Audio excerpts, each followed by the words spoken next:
Welcome, everyone, not only those who are with me here on Zoom, but also those who are watching us live on Facebook. Good afternoon, good morning, good evening, depending on where you are. Welcome to the second session of the Baal Shem Tov, A Life of Ecstasy. This is the second session. We met last week as well. This class is taught by Rabbi Mayse. And let me see if Rabbi Mayse. Yeah, Rabbi Mayse is here. Okay, perfect. Rabbi Mayse, would you like me to do a full introduction today, or do you want to just jump right in?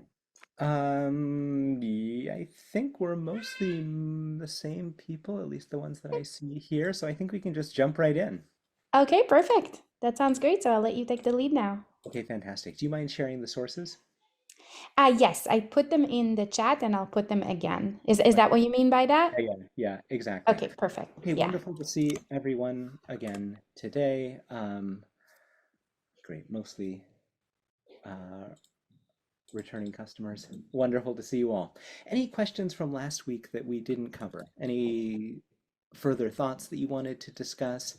Last week we talked about the origins of the Baal Shem Tov as the Baal Shem Tov, as the kind of figure who lives on the, not the margins of society, but someone for whom the religious sensibility of living within the forest and within the trees is perhaps more important than the religious sensibility that he gleaned from books. We know that he was born at some point around 1700, maybe a little bit earlier, probably in the town of Okop. It's right on the border in between Ukraine and the Ottoman Empire. That will actually come into play in our class today. He's a religious thinker who spent most of his time outside of the Beit Midrash. Every time they tried to bring him in, he ran away and returned to the forest.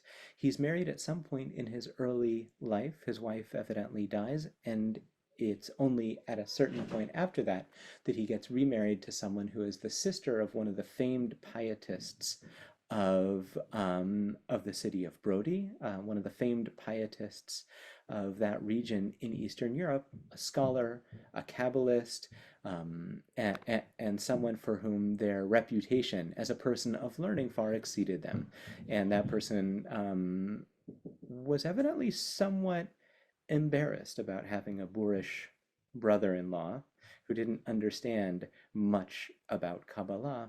At the same time, um, one wonders if he had some inkling of the depth of the Besht's religious personality. But in any event, the brother-in-law, Rabbi Gershon of Kitov, set up the Besht with a little house in the forest where he could live during the week and where he was able to spend his days, if we are to believe the legends, in prayer, in contemplation, and I think it's also not an accident, walking around. One of the other things that we know about the Besht is that he was a wanderer, and he walked around throughout the forest. Okay, those are things that we covered last time. Let's think together. Questions, comments? Beth, I see there's a hand up. Yeah, Beth, go. Beth, why don't you unmute? Yeah, perfect. Good to see you, Beth. Yeah. Yeah, I have a question on your source sheet with regard to a source from Levi Yitzhak on page 4. Mm-hmm. And it's so fascinating to me. It's quoting a verse from Tehillim 21:5 Mm-hmm. and translating it as God is your shadow. Mm-hmm. And I find that so interesting. In New JPS, it's translated as God is your protection at your right hand. Mm-hmm. And from a 20th and 21st century perspective, calling God our shadow has so many more implications, possibly. Uh, Mm-hmm. have the Jungian shadow, Mm-hmm.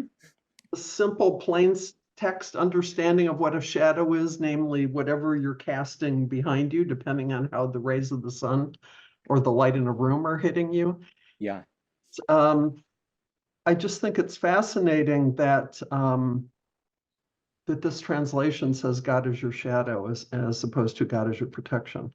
Yeah, so I mean, let's just make sure we're all on the same page. We're on the previous week's source sheet, which is the Embers in the Forest, session 1. Um, and that's on page, it's on page 4. So, what do you think? What do you think the Vesht means when he says God is your shadow? Hashem hu tzilcha, kamo she'atel oseh ma she'adam oseh, ken kavayachol, kamo she'adam mitnaheg lamata, ken manhiginoto milamala. Just as one comports themselves or behaves down below, so too the divine brings them on high. Well, a quite literal meaning is that it's as if God is with us always, almost dogging our steps, Mm-hmm. and behind us, which is so interesting. Mm-hmm. Unless the source of light is behind us, and so our shadow is cast frontally, we always think of the shadow as being something behind us that we can't quite glimpse or see. Yeah. And so that seems like a nice way of thinking of it. Mm-hmm. But it could be frontal as well. Mm-hmm. Yeah, shadows can exist in many different directions. I think that's a really interesting point. One thing I just want to put onto the table is that actually my father-in-law told me this. There's a phenomenon in which there's a certain kind of light when it's radiated behind someone. It's a certain quality of light, of certain time of day, in which there's a heavy moisture content and there's enough clouds, sort of like mist and fog, where you can actually see a shadow broadcast not behind you, but in front of you, and it's your form in a kind of almost like rainbow because of the way in which the light carries onto the water droplets, and it's called the glory. They call it the glory. And you think about it and you're like, oh my gosh, that's the kavod, the projection of something. Okay, good. Yeah, Stephen and then Jim. Yeah, just building right on what Beth said in the Psalm 23, the God is my shepherd, and anybody who's familiar with the process of being a shepherd, that's behind you. You're making the sheep do whatever you want them to do, but you're hidden behind them. They would not follow a predator type like us. We have to be behind them, making them work. So the shadow in that respect really kind of says, yeah, so God is working in the shadows and making things happen. Mm-hmm. Nice. So, in a certain sense, Stephen, that almost reverses what we were thinking. Instead of the shadow following the person follows the shadow. Perhaps it's reflexive, and they're both doing it, but there's a way in which that which is, should we say, behind the wings, in the wings, behind the scenes, who is directing things forward. Lovely. Good. Jim. Yeah, I had a slightly different reading of this. I thought of the either comforting or terrifying thing that God is shadowing us always. Mm-hmm. In other words, a shadow is somebody who follows you. Mm-hmm. So it's neither before or behind, it's just always present Nice. without necessarily you realizing it. Yeah. And the goal is to be made aware of the fact that you're being shadowed. So, Jim, would I be correct in then connecting that to our reading of the first source that we did last time about the real curse is not that God is hidden. The real curse is Yes. that God's hiddenness becomes hidden. So perhaps then the curse is not that God pursues us or God shadows us, we'll use that as a verb, um, as opposed to being directly revealed in all of the divine glory in front of Right. us, but rather that we forget that we have that shadow. Mm-hmm. We forget that we have that veil. Or we're oblivious to it. Or we're oblivious to it. Yeah, exactly. Yeah, if you look at the book of Psalms, that's another great theme. On the one hand, God is, we are constantly searching for God. And yet, on the other hand, like if you look at Psalm Kuf Lamed Tet, Psalm 139, it's about the fact that God is inescapable. God is inescapable. And wherever you go, you find God. It's almost like Jonah had written us that psalm. I went here and I couldn't run from God. I went there and I couldn't run from God. And in part, that's also about the ups and downs and the peregrinations of religious life. We go to the heights and we experience God, and then we sink down into the depths and we experience God. And God is in both of those places, shadowing along, tagging along, tailing us along, as it were. I just want to consider for a moment the interesting inversion of our classical theology. what is the classical form of following in God's footsteps? Mahu rachum, afata rachum. Just as God is compassionate, so too are you compassionate. Mahu mevaker et hacholim, af ata mevaker et hacholim. Just as God visits the sick, so too we also visit the sick. So we try to be like God. I mean, in a certain sense, you might say that we constantly exist in God's shadow. Moses sees not God's face or God's glory, but God's shadow, God's achura, this sort of like backness of the divine. And has anyone ever looked at the passages in the Mishneh Torah where Maimonides talks about what that actually ought to mean in our religious lives? Moses' vision of the behindness of God. It's amazing. He says it's like, and I've had this experience with people. It's like when you look at a friend who you know and love from behind, you can recognize their shape and their being even without seeing their face. And that's what we're supposed to have with God. We look at, as it were, the divine shadow, and we see the contours of someone that we've known and come to know. On the other hand, I think that there's a fascinating inversion of that in the words of the Mezhbizh. Where's the focus here? On the human being.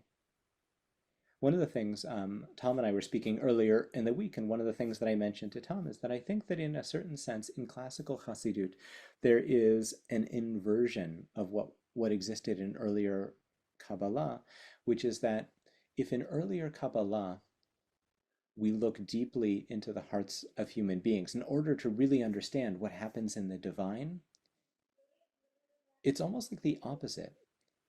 We look into the divine realm to understand what happens in the hearts of human beings.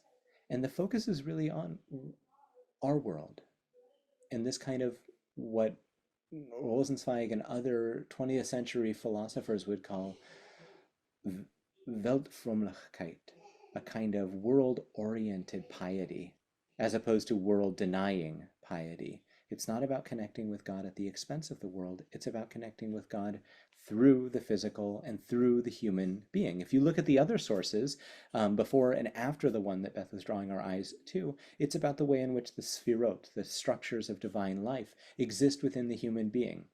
And so it follows too that when we act in a certain way, God also acts in that way. Now, what do you think the ethical imperative of that way of looking at the world might be? It's a very beautiful spiritual idea. God is constantly following us, and God is, as it were, reflecting human action.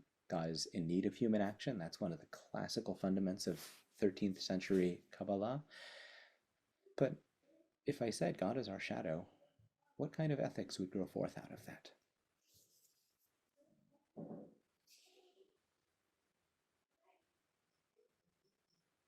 Well, it's certainly incumbent upon one to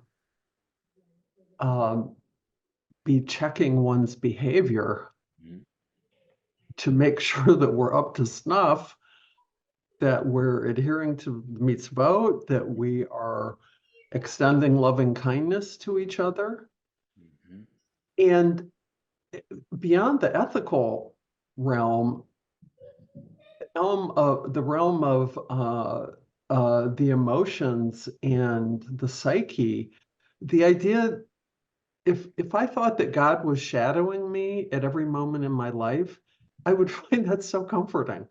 You know, it's like here I've got this amazing source of support. Yeah. Liberty.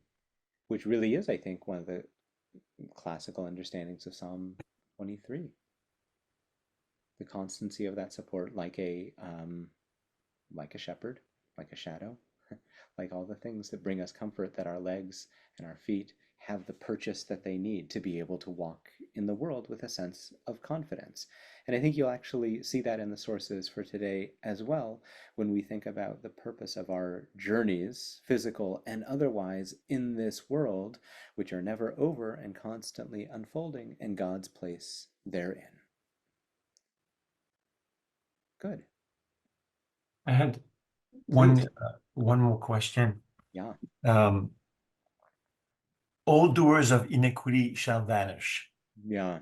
So Yep. this comes back multiple times Yep. in the source last week. We talked about it a little bit last time. Mhm. I wanted to revisit it a little bit because in the context is when you realize, like page 3, Yaakov Yosef, when a person realizes and believes that the blessed Holy One fills the entire world in all actions and thoughts, and you mentioned last time, including alien thoughts, which is an important concept in Hasidic prayers, and that everything comes from the one, then all doers of iniquity shall vanish. Mhm. Does that mean that if that there is no sin, or that a sin, an alien thought, or something more grave or something more problematic is also a manifestation of the divine, and so there is no sinner anymore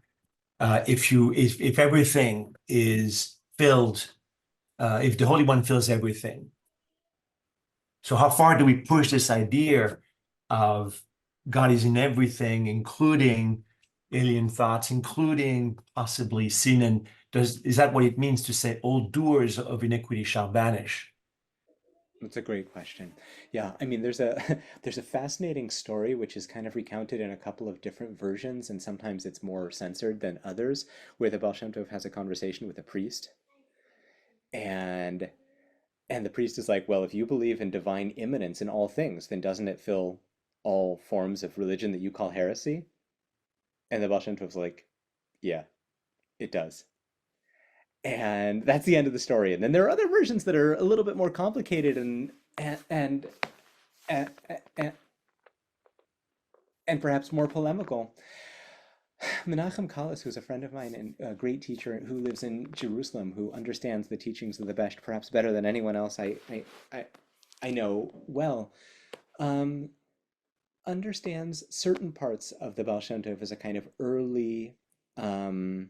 what does he call it? A species of early modern humanism with a kind of expansive vision of the world. And that's true of it's true of Hasidism's approach to sin also. And here's what I want to say about that. Hasidism, and this is core to the teachings of the Baal Shem Tov, seeks to free us from the crushing burden, psychological and physical, of sin.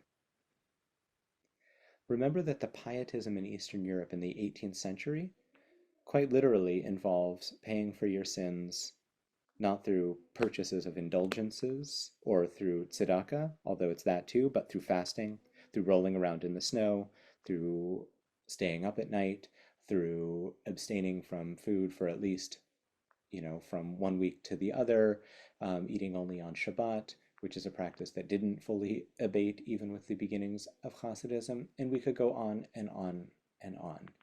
And it's not that, let's say, ways of disciplining the body don't continue to exist within Hasidut. They do.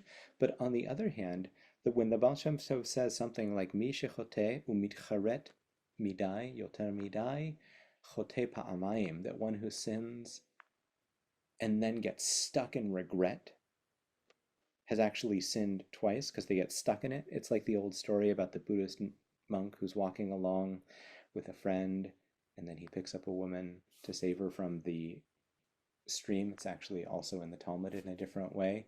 And the young monk walks by and says, how could it be that you touched a woman to do this? And he said, I put her down after just a minute and you're still carrying her. You've still been obsessed with this way of thinking. It's not an example that I love for obvious reasons, but I think the sentiment there is when you carry something somatically, psychologically, and spiritually beyond what the dimensions of it's being asked of you, it can actually be a force of destruction. And I think one of the things that the Baal Shem Tov understands is that those doers of iniquity are not just the sin itself, but they're also the psychological and spiritual repercussions of what happens when we get stuck there. And we'll see that when we talk about joy. Joy is the fabric that connects us to other human beings. Joy is the fabric that connects us to the more than human world. And joy is the fabric that connects us to the divine. And of course, those things are interwoven one with the other. But Hasidism is not nihilism. You know, when you look at Jacob Frank, 18th century, same part of the world, and Jacob Frank is saying things like, the only way to redeem ourselves is going whole hog into sin. And I guess that's a technical term, whole hog. And like the more pigs we eat, the better. It's really not that. One of the things that scholars debated, which I think is a really dumb debate, is whether or not Hasidism is antinomian. It's fundamentally not about halacha, and I think that's a misreading of the whole point of Hasidut. Of course it's about halacha, but it's more than that. It's about the fact that halacha is about something, and it's about dveikut. It's about connecting us to the divine. And so the pathways of Jewish life, the rituals that guide the rhythm and the grammar of our being, are themselves deeply connective, and sin is both a missed opportunity and also a tear within that fabric. On the other hand, it's not just covered over or, let's say, repaired through the stitchwork of penitential piety. It's repaired through the stitchwork of awareness, of connection, of healing through leaning into the positive. And that's something that I think is so fundamental to the teachings of the Besht, that Az Nitpardu Kopole Aven is about the way in which the demonic forces that occlude us are not some sort of metaphysical forces of darkness, like they are in classical Kabbalah. Like the Zohar describes the great war in between the left side and the right side. In Hasidut, that gets largely internalized.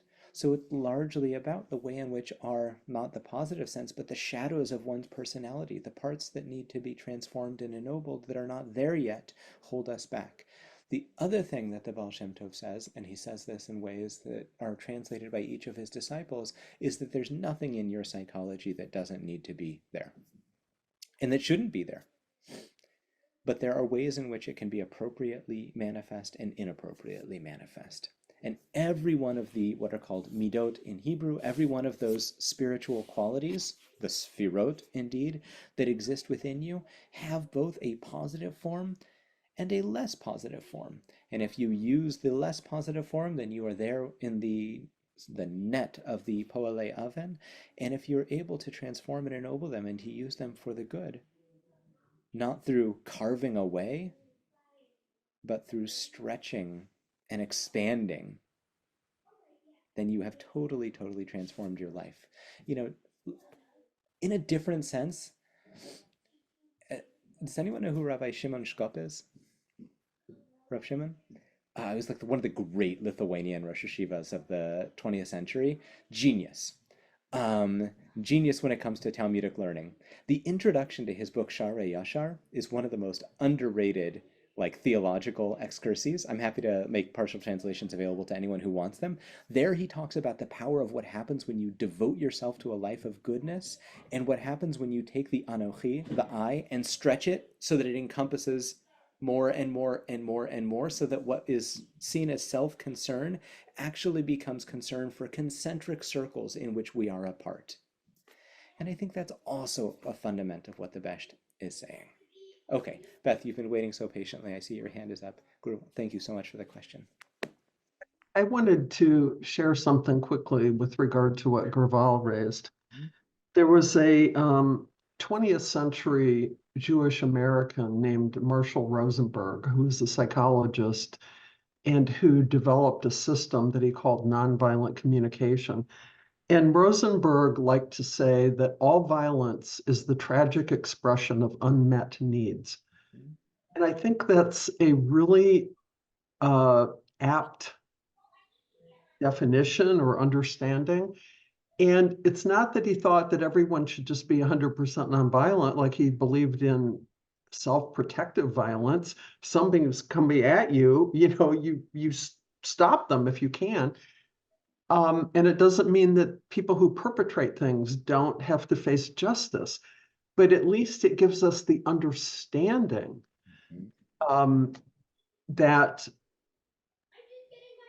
these folks who are doing these things had tragically unmet needs, ergo their behaviors. Tibarti. Shamati. I mean, I think that nonviolent communication is a beautiful way for thinking about how the way Hasidut deals with machshavot zarot, in addition to interpersonal communications and like when they get into the conflict with the mitnagdim and they ask the Magid, what should we do? And the Magid says, don't do anything. Just continue doing what you're doing and continue articulating what it is that you feel that you need, but you don't have to respond to the polemics. You're just going to get dragged into the muck. But if you think about machshavot zarot, these strange or alien thoughts that accost us during prayer, one way of grappling with them is to run away from them or to try to exclude them or to put up fences where they can't get in. And unmet needs always come back at a different time. So you have to hold on to them and then you take them with you. There's a story about the Magid, and there's a story about Gichin Funakoshi, the founder of Okinawan karate. They say the exact same story about someone who tried to rob them, and rather than either immediately like calling the police or doing some kind of violence to this person, they grab a hold of them, the robber, and just sit there with them for hours. And that for the Magid is about how you sit with those strange thoughts or those complicated parts of your consciousness. You just got to sit there with it and listen to it. And I think there's a sense in Gichin Funakoshi's story which is similar, which is that rather than violence, karate is about connection. It's about learning how to listen. And you actually see this in the way that Aikido develops after the Second World War. Okay, magnifico. Anything else that we want to talk about? Love you.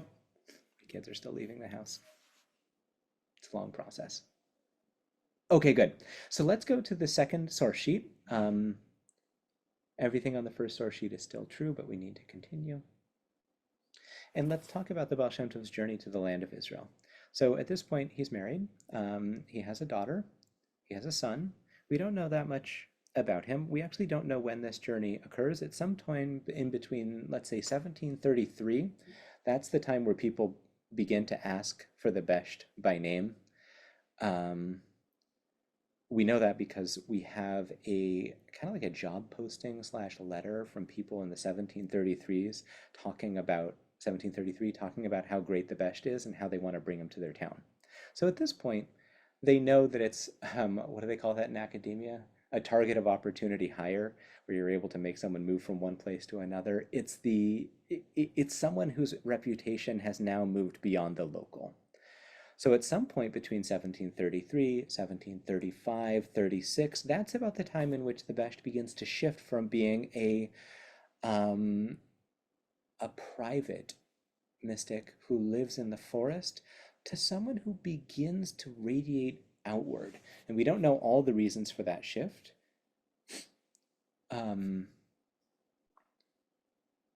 Legends describe the Besht as being told by a heavenly intercessor, you got to hold on to this revelation until you're 36. 36, Lamed Vav, obviously that's a repercussive age with mythic dimensions. I take those legends to be reflections on the fact that this person goes through a period of prolonged contemplative interiority, and then that energy that has been so carefully cultivated isn't allowed to escape. Rather, it's allowed to broadcast outward. And we don't know all the reasons for this transformation, but again, between 1733 and 1740, the Besht fundamentally transforms his ways of being in the world. Part of this also is that, and I think this goes to our previous conversation, rather than fasting and spending lots of time in the forest, it's not only that he takes that energy and then moves it into a different arena, there seems to be elements of his theology that are changing. He seems to be less interested in fasting after this point, such that in the 1750s, he castigates one of his students for fasting. Not because fasting is immaterial, but because fasting overmuch destroys the body. That's what he says to his student. Like, well, look at that letter. Didn't you get it yet? We talked about this. It's not about the fasting. And I have a sense that has to do both with having children and being in the world and being immersed in a family life. Like some people tell the intellectual biographies of people as if they don't exist in families, and I think that families are a place in which ideas are made and in which theology shifts. And it's those things that are also written into the intellectual biographies of who we are. And I think that's true of families of one, two, three, four, five, it doesn't matter how many. And then the networks of association and connection that we have with other people fundamentally shape us as who we are. And I think the Besht has moved into that phase, and that becomes so critical to who he is as a teacher amongst the Jewish people. Because one of the things that we talked about last time was Sabbateanism is by its nature a kind of public religious movement, but before that, Jewish mystical sources are written for elites by the elites, and even when they have public versions of them, the core texts are largely restrained for the elites, and the core practices are largely restrained for the elites. And not only that, the number of people involved are very, very small. That begins to change with the Baal Shem Tov. He doesn't go out to found a new religious movement. We've talked about that and we'll continue talking about that, but he opens up a religious sensibility that is available and accessible to all.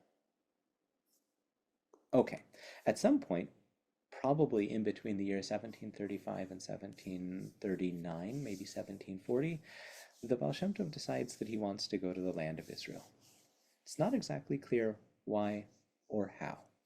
One thing that is said in the collection of stories from the 1810s, from 1814, 1815, from Shivchei Abesht, is that he's actually told by a group of robbers that he meets in the Carpathian Mountains as he's wandering from place to place. One of the things that the legends say is that when the Besht would wander amongst the mountains would come together so that he could just continue walking on them, and this sort of landscape responds to the Besht.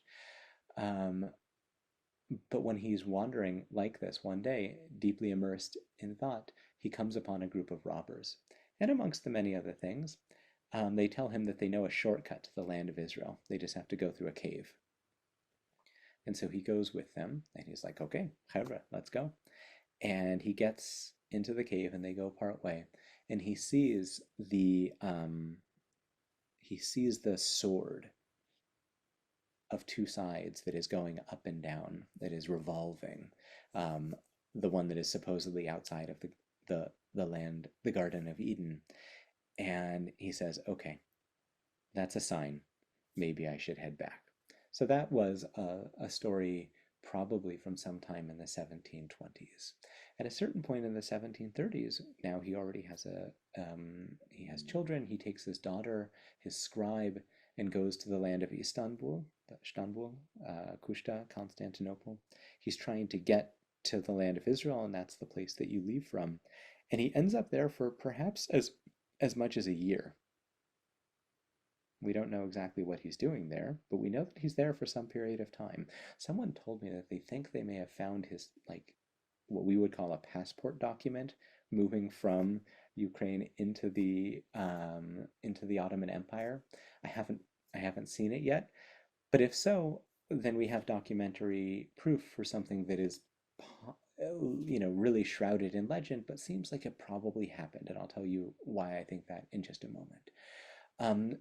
But we don't know why it doesn't work out. Later legends describe a couple of really interesting things. One is that when they're on the boat on the way there, his daughter, Adele, falls off the boat. The Satan drags her off. And so they have to go back and they bring out the life preservers and they bring her back on board, and she's safe, which is fantastic. But the Besht reads this as a sign that it's time to go.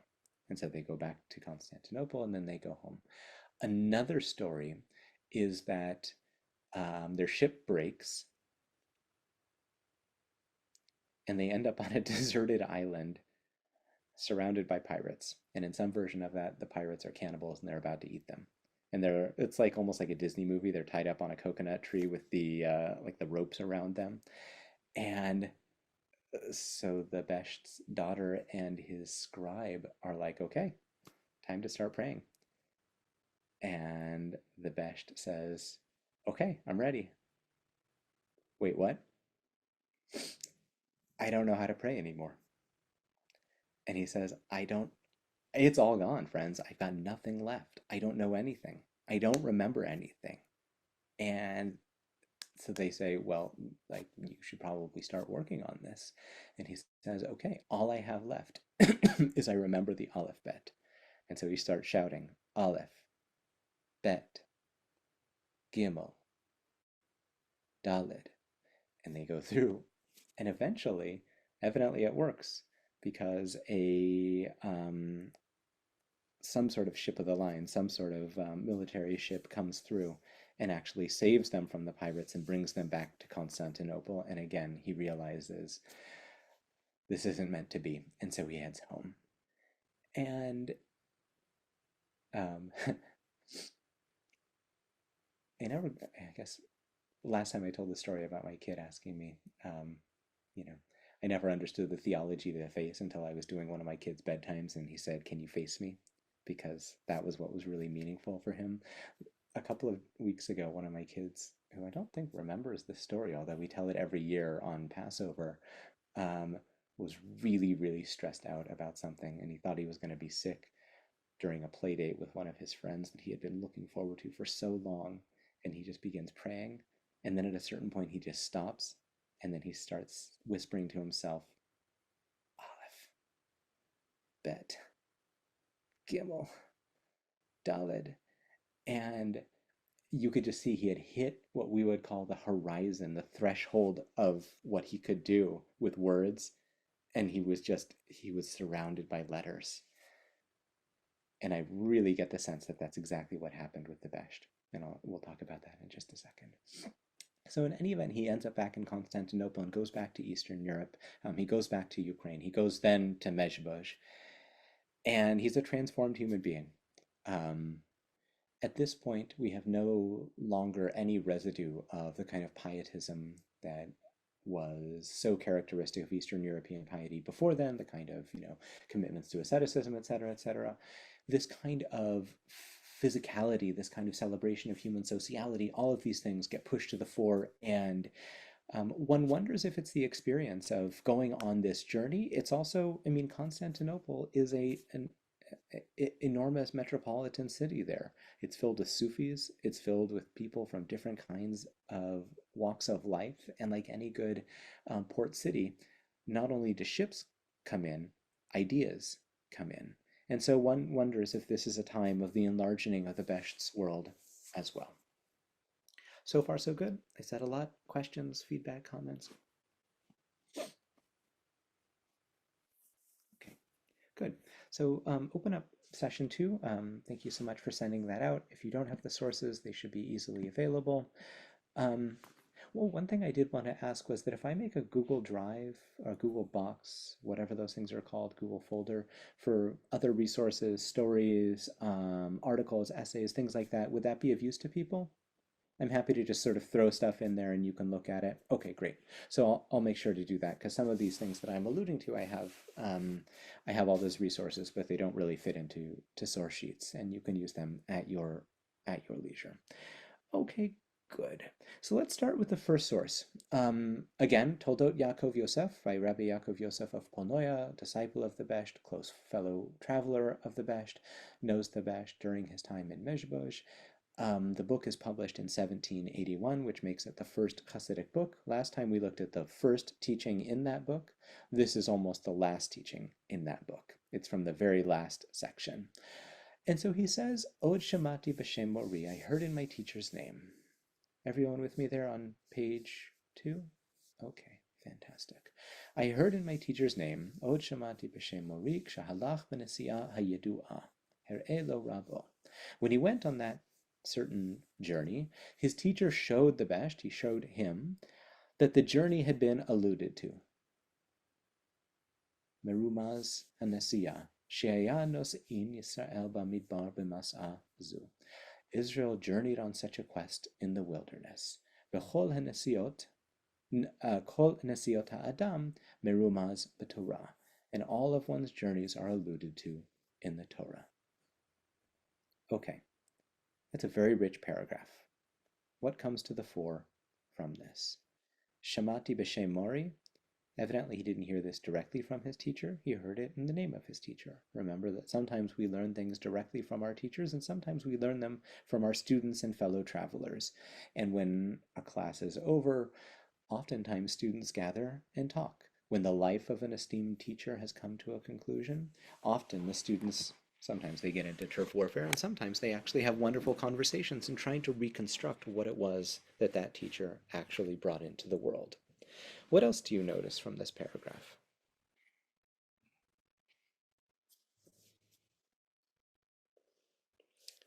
Kshehalach b'nesiya hayidua.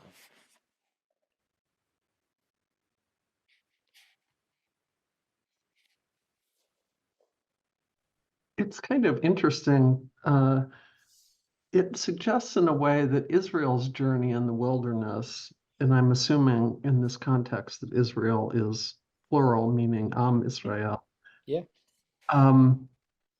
The hero's journey is such a common trope. Mhm. And yet, what we're given in Tanakh, we don't look all that heroic. Mhm. Although in Sefer Yirmiyahu, it talks about this period in the desert as being kind of a honeymoon between people and God. Yeah. So apparently there was things going on that aren't given prominence. But the idea that each of us are taking that same journey, each one of us came out of Mitzrayim, each one of us ran around, Yeah. and so that what we see the ancestors doing is applicable to each one of us. Great. So the national story and the personal story are going to be interwoven one with the other. That's true of Hasidism. It's true of Kabbalah, which reads all of those mythic tales as the tales of not only a one-time thing, but also the way in which history unfolds. In Hasidut, that will become even more sharp in that revelation is something that happened not just once, but it's happening constantly in the mind of the individual. The journeys, the 42 journeys in the book of Numbers or elsewhere, Beth, you alluded to also the going down into Egypt and going up out of Egypt, that becomes the great pathway or the great typology, the sort of template for the individual journeys, which means not that they're foretold exactly, but that we have, this is the way that I understand it to mean, we have a vocabulary and a myth that can speak that into being. And one of the things to say about the hero's journey, I assume you're using that in sort of like Campbell's sense of the understanding of the nature of that as a what he would call an archetype, is that you don't leave unscathed.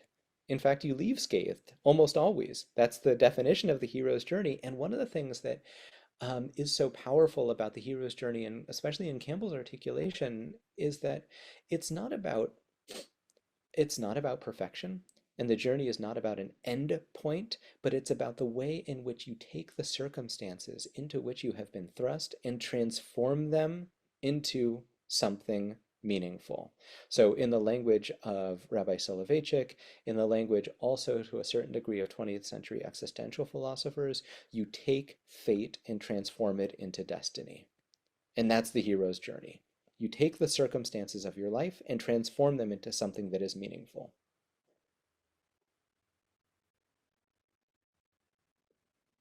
Good. What else? Her'elo Rab'o, his teacher. Who's that? We don't know. He's unnamed.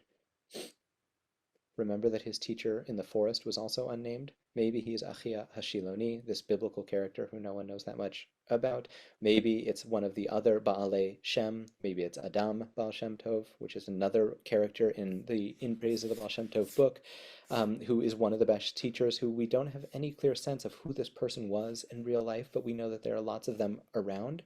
But here it's a kind of heavenly, not a heavenly intercessory, but a heavenly teacher who comes and shows him something. What does he show him? It's an amazing, almost existential moment. He says, here, like, here's where this fits in with this much bigger story, the story of your people, the story of the unfolding of this kind of journey. And we'll see that in just a second. What about the beginning? Banasiya Hayadua. I translated it as the certain journey. It's probably not the best translation. Maybe it should be the well-known journey. That's probably a better translation. Half the times in Hasidic books, when they say kiyadua, as is known, that's when you know they're going to say something that no one else has ever said. It's going to be a chidush. As is known is usually the way of saying, now I'm going to tell you something that's totally unknown. But when it says on the well-known trip, on the Inasiya Hayadua, in the first Hasidic book, I think that means when Rabbi Yaakov Yosef is writing this, he's talking about something that is known to the readers. Whereas for us, 250 years later, it's kind of receded into the shadows. And even by the time of Shivchei HaBesht, 50 years after this, some of the people who were involved in the publication of that book had a direct oral line of transmission going back to the Besht. And people in the world of Homer, in the world of other kinds of oral literatures, will tell you that 50 years is not a long time in oral history. 50 years is quite literally the blink of an eye. And so to discount Shivchei HaBesht, this book of stories that's written 50 years after the death of the Besht, as if 50 years is a unimaginable breach in transmission, I think is very, very silly. On the other hand, like here you have something from 21 years after the death of the Besht, give or take, where he's saying, wink, wink, that well-known journey. And what does he tell us about it? Gornisht mitanisht, almost nothing. He's going to tell us a little bit more in the next paragraph. Okay, so he says, yeah, go ahead. I almost get the impression it's as if Yaakov Yosef is recounting a dream that the Besht has. Because here the Besht is on this journey, and all of a sudden his teacher shows up. Yeah. And so if they weren't traveling together, how in the heck did his teacher get there? It's got a very dreamlike quality to it. It's like he's just waking up in the morning and all these phantasmagorical things have just transpired. Yeah. I wonder, and I think I think this is at least in some sense real, and I think it's probably historic, and I'll tell you why. So many of the other stories involve dreams, where the Besht is like, I didn't understand something, so I had a dream, and then I had this crazy experience, or I had this almost what we would call a shamanic ascent, things like that we'll talk about. The fact that that isn't what's described here, I think that there's some fluidity, though, in between the dream world and the real world. And that's part of the way in which, if you live in an enchanted world, whether that's an enchanted in the classical sense or an enchanted in the contemporary sense, the idea that when you're on like a pirate ship or on a merchant vessel going to Constantinople, the idea that a heavenly teacher can come down is by no means far-fetched, to use a good Yiddish word. Okay, וכן, כשנשברה לו הספינה, היה בעצבות גדול. When the Besht's boat shattered, he's overcome with sadness, and his teacher comes, v'tama alav, and is astonished. So what does he do? He shows him be'eze olamot u'achshav, which worlds he lives in, which worlds he's in. And then this cryptic phrase, which I don't know exactly how to translate, but I can tell you what I think it means. Ve'ayu shemot ehye v'tzerufe ehye v'chule.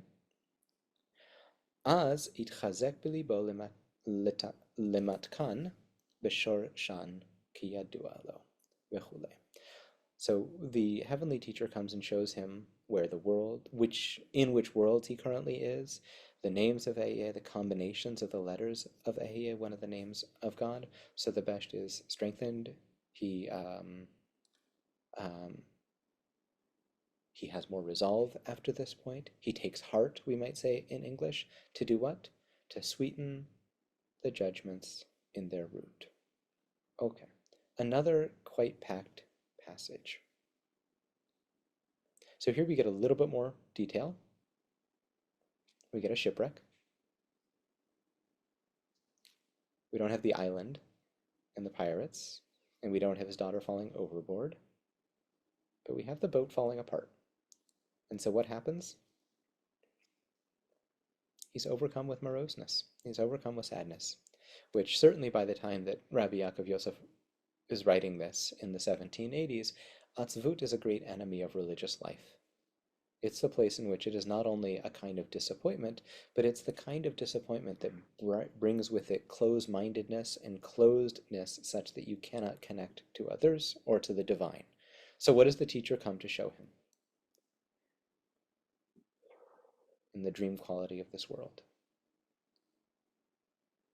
I think of the word, he's reoriented. The shattering is a disorientation. Good. And that's a navigation in his journey. Oh. And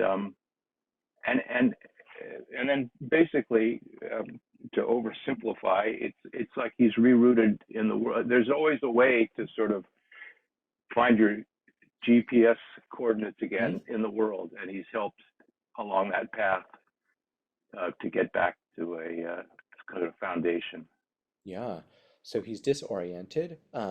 There's this moment in which everything he thought he knew, or everything that he thought was literally coming to pieces. He feels like he's on this journey, and like, people debate whether or not it was because he wanted to go greet the Messiah. Is there something that he wants to do in the land of Israel? Is it just because he loves the land of Israel? We don't know entirely, but he really is bent on going there, and he's getting there. He's on his way, and then all of a sudden, like, the check engine light goes on and everything falls apart, and he can't continue. So I think disorientation in the navigational sense is a beautiful way of putting this. And the teacher comes and gives him his North Star. But the teacher doesn't say, here's, I'm going to put the boat back together and you're going to get to where you're going. What does the teacher give to him?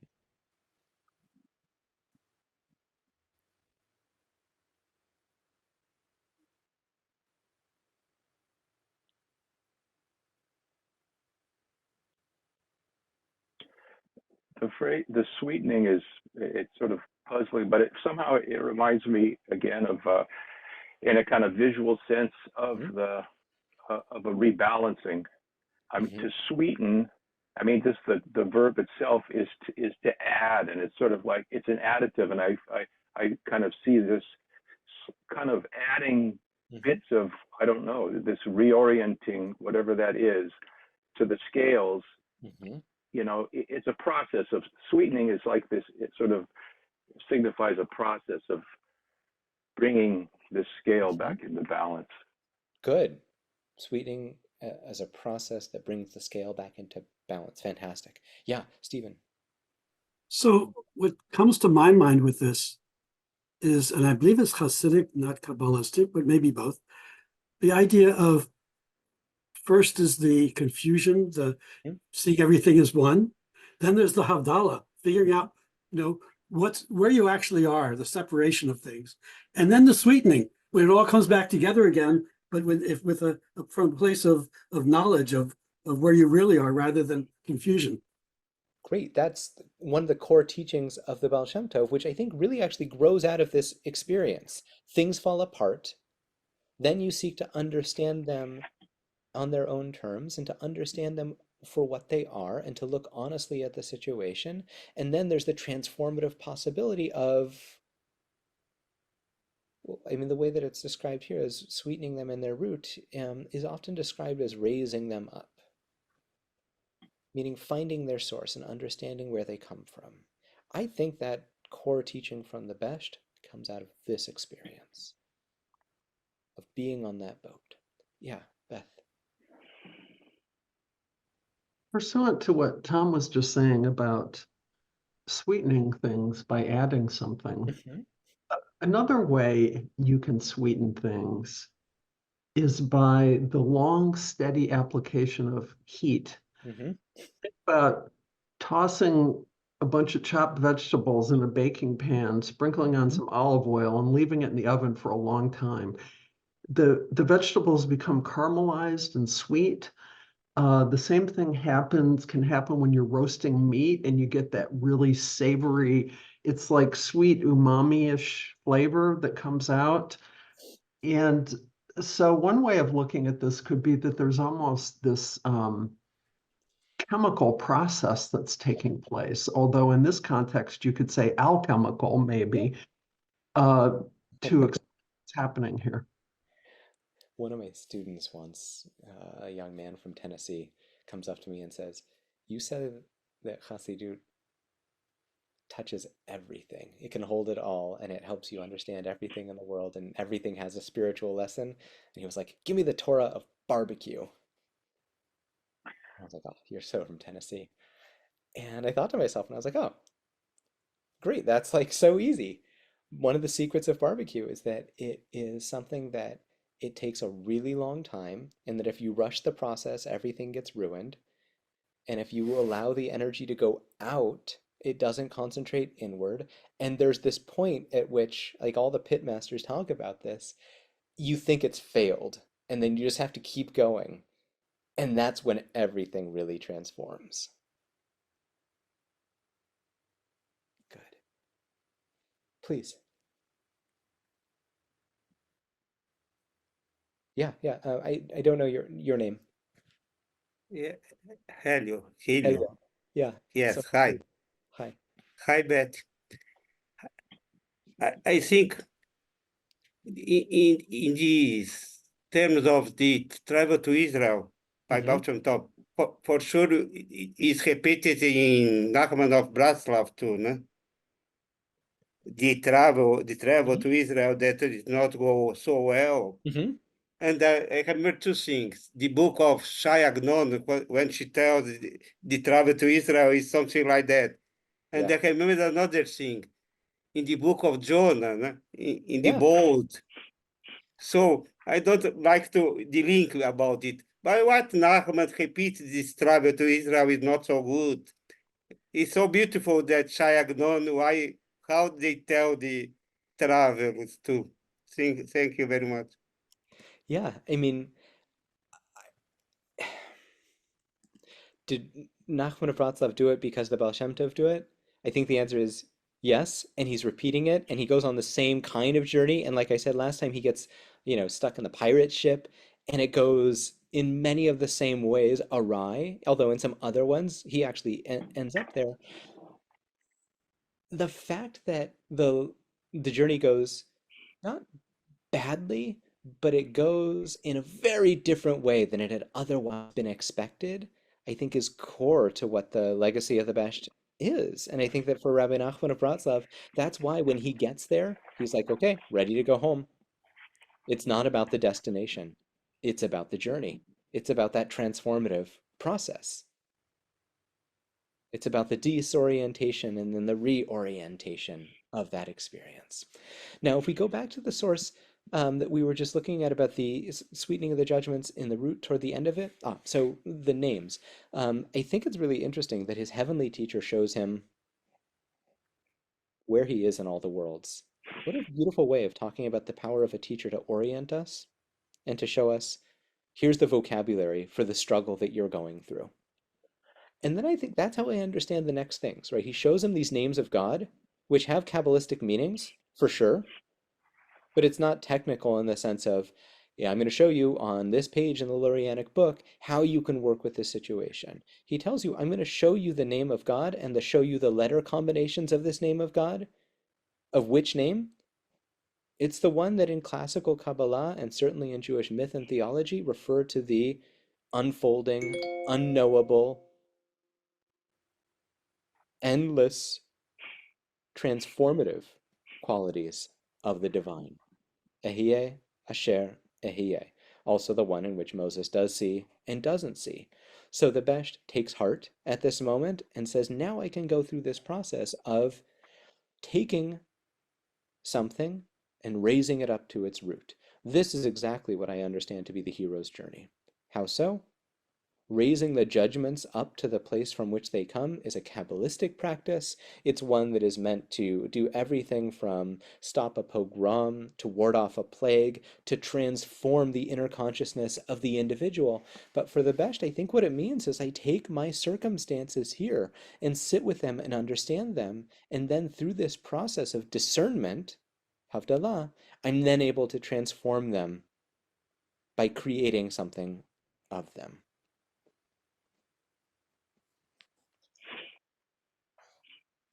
I think, Tom, did you want to make a comment? No. Okay, I'll put you back on mute. Sorry. Thanks. Okay. We have like 5 more minutes, and we will look at some of these sources on the next time also, but I want to draw your eyes to at the very bottom of the second page. Sorry, the very bottom of the first page going on to the second page. Um, in the passage from Yaakov Yosef of Polnoe Ketonat Pasim, which is a book that's published much later, but is definitely an authentic work written by him early on. So in this passage, he describes what it means to be pushed away by God and brought close by God. We are pushed away with God's left hand and brought close by the right hand, which is both a verse in Tehillim and also a verse in Shir HaShirim. And it's about this kind of push and pull relationship that we all have with the divine. And so the Besht says, sometimes we get pushed away, not simply so that we can return, but so that we can learn something and come back even closer. Distance creates the ability for learning, but we are pushed away for the sake of coming near. It's not a totally dissimilar way of thinking to what you find in great mystics like John of the Cross and other traditions who talk about the dark night of the soul as a kind of transformative experience. So the Besh then says, one example of this process is when you think you can't daven orally, you should pray from a siddur. And that says something about the oral nature of early Hasidut. But when you can't pray from the heart and only from the heart, memorizing the words of prayer such that they move through you, you look at the words because the letters will help you. Okay, good.